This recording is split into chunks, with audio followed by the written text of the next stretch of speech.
Okay, my friends, I figured we'd wrap out the second day with a look at some non-dice, non-coins, non-cards kind of distributions, and we'll take a look over at the U.S. Census Bureau to get us some data to play with. I'm using the census for the same reason that I like to use the gambling ones, like the dice, the coins, and the cards, because the Census Bureau actually does go out of its way to collect every possible piece of information there is, which means it's dealing in parameters, not statistics.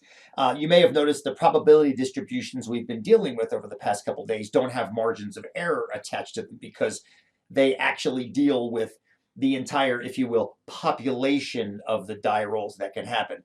And that's something you're going to see kind of fall off towards the back half of 243. We're dealing now with the entire possibility of what could happen in these experiments when we're talking about these probabilities. You'll bring margins of error back in when you get more into Math 244 and inferential stats. So anyway, I kind of poked around a little bit and eventually looked at historical household tables. And the first thing I needed to do, and it took a little bit of digging around here, I needed to know what a household was actually defined as. So here's your actual literal definition of what the Census Bureau calls a household. And this is one of those things you got to be careful about. Statistics a lot of times is not it's tricky because of definitions, not because of mathematics. Once you've defined something well, then you can count it or measure it accurately or precisely. So that's why when it says household tables, like you might ask the question, how many people are in a household? Well, you have to know how a household is defined, and that's where this definition comes in. So anyway, I started poking around in here, and I came up with this data set. This is table HH4. Make it a little bit bigger so we can see it. And it's got how many households from 1960 up to 2020, the last census that we've got. So 1960 is down here at the bottom, and then 2020 is up here at the top. And the thing you want to be careful about reading a table like this is make sure you know exactly what it's showing you. So if you look at the line 3 there, numbers in thousands except for averages. So going across that top line, for example, in the year 2020, it says all households, 128,451.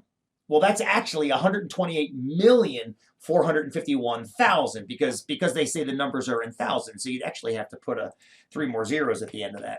And that's what it actually would be. Now, I'm not going to leave it like that because that makes it look like it's 128 billion. But just make sure, especially with governmental websites like this, if you start diving in and looking for data, that you're knowing what you're looking at. So each of these numbers across the top are all in thousands as well. One interesting thing is the 7 or more category. So in other words, once you get past 6, we loop all the larger families together, or the larger households together, 7, 8, 9, 10, and more. And then the last number over here, the average number of people, I'm going to have you calculate that in the next day. Day 3 of probability distributions is how to turn all of these things into averages. But we'll get into that in a second. I thought this was actually a pretty horrendous way of looking at this data. So I decided to just kind of goof around with it. And the first thing I did was I turned the data for 2020 into percentages. And that's what it kind of looks like. So looking at this, you've got 1, 2, and 3 person households making up, more than 75% of all households in America. If you add up that 28 and 35 and 15%, I like doing it in pie chart form because you can actually get a really, really good visual. So about 75% of households in 2020 have 3 or fewer people in them. And then I was like, I wonder how that compares back to 1960. So I decided to take a look at it. And that's what 1960 looks like. Now, if you compare the numbers of 1, 2, and 3 person households in 1960, you notice it's just slightly more than half. So since 1960, from 1960 to 2020, households have been getting smaller. The mode for both of these time ranges was 2 people per household. So it was 35% in 2020, and it's 28% in 1960. Very true. However, when you compare the overall behavior of the two sizes, 1960 versus 2020, the average has gone down. Now, this is borne out in the raw data. You can see that the average number of people per household in 2020 is about 2.5, and back in 1960, it was about 3 1/3. And like I told you before, I'm going to show you how to calculate those averages in our lesson tomorrow. And to close out today, I just wanted to kind of take one more look at a data set from the CDC. I mentioned this in the beginning, the first video we had in the playlist today. And it's just looking graphically at some disparities across ethnic groups with regards to COVID. Now, the CDC has a huge section of pages right here. You can see the link up top if you want to get to it. I think I just Googled exactly the title and ended up back here.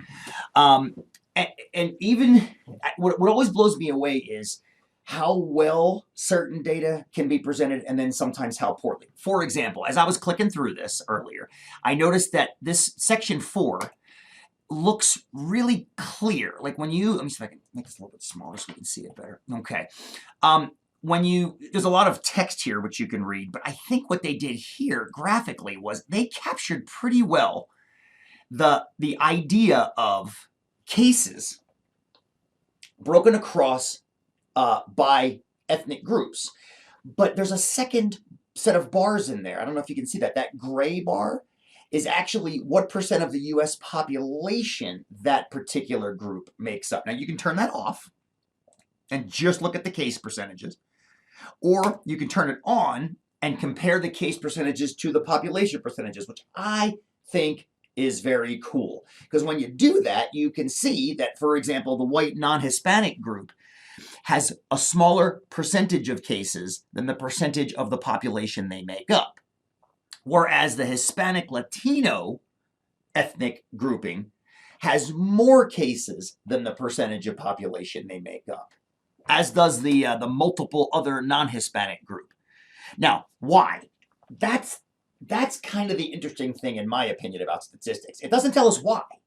It just tells us that it's there. And then we go and chase down leads and try to answer the question why. It might be a faulty data collection, although I doubt it. We're talking about millions of cases here that we're talking about.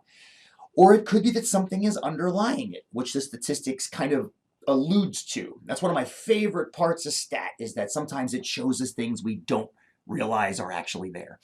Now, that being said, as I was also clicking through the other the other sections of this website, some of the graphical displays they use are pretty friggin' awful. Like these are the yeah, it's similar data, but just I think the graphs are terrible. If you need this much of an explanation to explain your graph, I don't think you did a very good job with your graph. I don't want to get too much into that because, as I said before, creating good graphs is almost as much of an art as a science.